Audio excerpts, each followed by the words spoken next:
un assessore regionale, 2 consiglieri regionali, 2 parlamentari, 3 sindaci, cioè non ci siamo risparmiati. Abbiamo cercato di essere quanto più rappresentativi dei territori possibili. Questa la strategia che per Luca De Carlo, coordinatore regionale dei Meloniani, ha portato Fratelli d'Italia a primeggiare senza se e senza ma in Veneto, dove il partito della Premier fa la sua migliore performance a livello nazionale, 37,6% il risultato finale, in crescita rispetto alle politiche del 2022 di oltre il 7%, 230.000 le preferenze per Giorgia Meloni, seguita da Elena Donazzan, che in regione supera le 60.000, vincendo il derby tutto vicentino con Sergio Berlato, che tornerà a sua volta a Bruxelles. Tra i veneti anche il veronese Daniele Polato. Seconda formazione è il Partito Democratico, che sfiora il 19%, oltre il 25% se si guarda all'intera circoscrizione. Passano, insieme a Stefano Bonaccini, la vicentina Alessandra Moretti e il padovano Alessandro Zan. Siamo il primo partito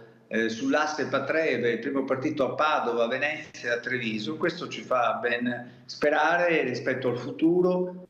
Resiste al terzo posto la Lega, ma il più votato non è un leghista ad hoc, bensì Roberto Vannacci, oltre 70.000 i veneti che hanno scritto il suo nome, 140 a nord-est. Tranchant l'assessore regionale Roberto Marcato, tra i più critici nei confronti del generale, mettiamoci una decima sopra, scrive sui social. Segue la friulana Anna Maria Cisint, la sindaca anti-Islam di Monfalcone. Lega che però tira un sospiro di sollievo, non c'è stato il sorpasso, almeno in Veneto, di Forza Italia, registrato invece a livello nazionale. Antonio Tajani e Flavio Tosi da parte loro hanno superato entrambi i 30.000 voti, ma probabilmente a scattare, viste le probabili rinunce, alla fine sarà la friulana Sandra Savino. Quinta formazione a sorpresa è l'Alleanza Verdi-Sinistra. Mimmo Lucano, già candidato in altre circoscrizioni, potrebbe lasciare il seggio alla consigliera regionale Cristina Guarda. Per me è sostanziale l'impegno nei prossimi anni nella materia dei PFAS, della difesa dei cittadini, della salute e dell'ambiente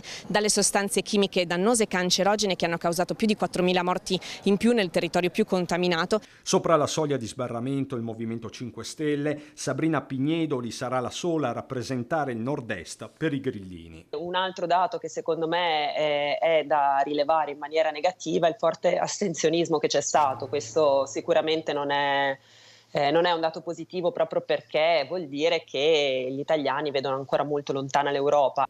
Astensionismo che in Veneto ha segnato un nuovo record. Un elettore su 2 di fatto non ha votato per le europee. Sopra la soglia di sbarramento, ma solo in Veneto Azione non basta per evitare la debacle.